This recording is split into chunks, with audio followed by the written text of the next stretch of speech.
Allez, messieurs, dames, les belles tomates de Cavaillon. Là, vous avez la marmande, l'ananas, la rose de Berne, la cornue des Andes. Nous sommes à Garéou, un mardi matin, en Provence verte, à une quarantaine de kilomètres de la mer. Vous emmenez une partie à droite, une partie à gauche. Ici, vendeurs comme consommateurs ont pour la plupart décidé de faire des gestes pour l'environnement. Car un marché, ça salit beaucoup, et jusqu'à la mer.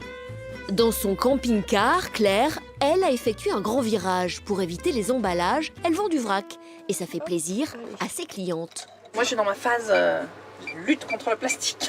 Mais je crois qu'il faut, de toute façon. J'en peux plus du plastique.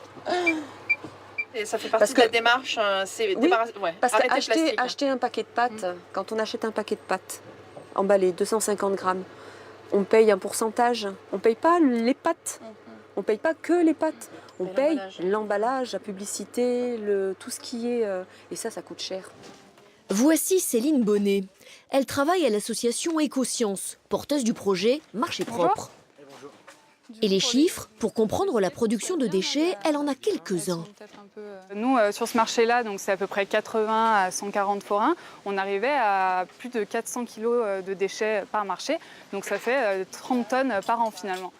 On ne le sait pas forcément, mais un déchet qui traîne sur la voie publique part dans la bouche d'égout, donc potentiellement dans la mer.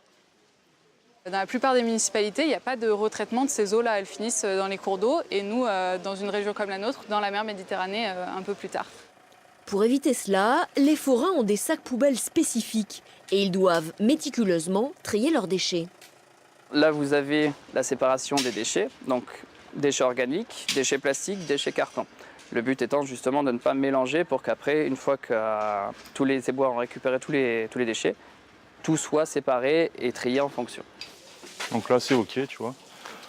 Tout est bien détaillé. Et pas question de plaisanter avec ça. Michel et François, placiers du marché, veillent au grain. Donc ça va. Le jeune homme, il travaille bien, il défait bien les plastiques qui sont dans les contenants en carton qui ne passent pas au recyclage. C'est que positif. C'est positif.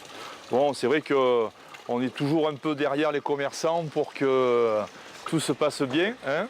On fait toujours des petits pics de rappel, mais après, donc, ça se passe très bien. Une fois triés, les déchets sont évidemment ramassés par la collectivité. On retrouve les cagettes en bois des maraîchers. Mais l'effort pour l'environnement ne s'arrête pas là. Direction la déchetterie de la Roque-Brussanne, à 6 km de là. Chaque mardi, 100 kg de cagettes en bois et 130 kg de carton retrouvent une seconde vie. Le bois, il est amené à Istres. Là, il subit une première étape de traitement, de déferraillage et de broyage. Puis il part dans des industries italiennes où là, il va être transformé en panneaux à particules. Pour ce qui est du carton, il va être acheté par les cartonniers et après le recyclage, ça va devenir des nouveaux emballages en carton recyclé et notamment des boîtes d'œufs. Des déchets maîtrisés sur la terre, c'est moins de déchets en mer. Une initiative positive qui pourrait se dupliquer à bien d'autres marchés.